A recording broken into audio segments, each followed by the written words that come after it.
महाविकास आघाडी हे एक नंबरचा पक्ष महाराष्ट्रात असणारच आहे। लोकसभा निवडणुकीच्या निकालाला अवघे काही तास शिल्लक राहिलेले आहेत। आपल्यासोबत महाविकास आघाडीचे उमेदवार नागेश पाटील आष्टीकर आहेत। साहेब, निकाला आधीच जल्लोष म्हणावा का? कारण अनेक ओपिनियन पोलमध्ये तुम्हाला यश मिळताना दिसते।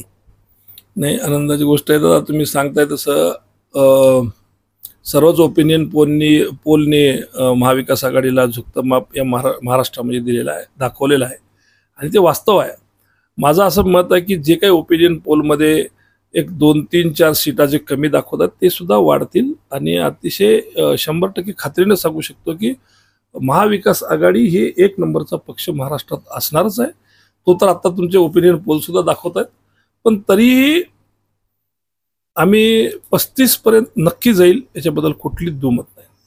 साहेब, मतदानाच्या वेळी अनेक गैरप्रकार हिंगोली लोकसभा क्षेत्रात घडलेले आहेत, परंतु मतमोजणीच्या अनुषंगाने तुम्ही प्रशासनाला काही सूचना केलेल्या आहेत? काय तुम्ही सूचित केलेलं आहे? नाही, फक्त एकच विषय होता आम्हाला सुचवायसारखा, तो म्हणजे व्हीव्हीपॅटचं जे मतदान आपण ते डब्यात जे आपण मतदान केलं ते पडतंय त्याची मोजमाप सुप्रीम कोर्टाने आदेश दिल्याप्रमाणे विधानसभा वाईज 5 मशीन्स तपासायचे आहेत असे आदेश दिलेले आहेत।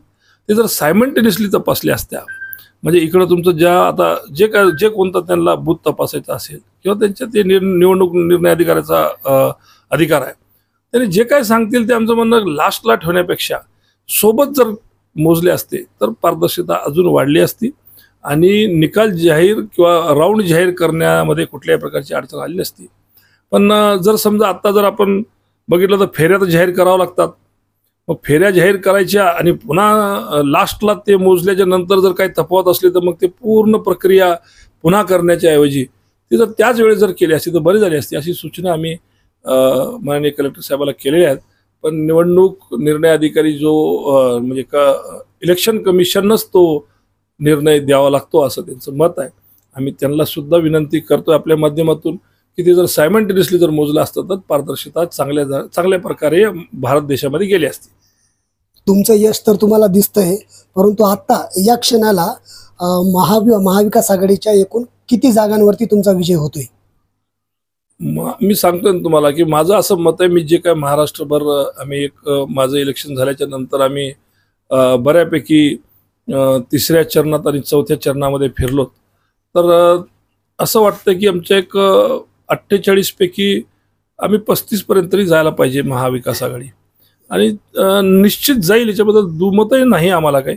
पण कालचा जो सर्वे दाखवतो, आज तरी अशी परिस्थिती आहे की बाहेर राज्यातली परिस्थिती जर पाहायला गेली तर बीजेपीची वातात असताना हा जो ओपिनियन पोल जो दाखवत आहेत त्यामुळं कुठंतरी संभ्रम तयार होतो किंवा म्हणजे आपण जे वास्तव परिस्थिती जी दाखवायला लागलो, तुम्ही जे बघायला लागलात, तुम्ही जे बाईट घ्यायला लागलात त्यामध्ये सुद्धा तुम्हाला परिस्थिती सगळ्याला कळून येते।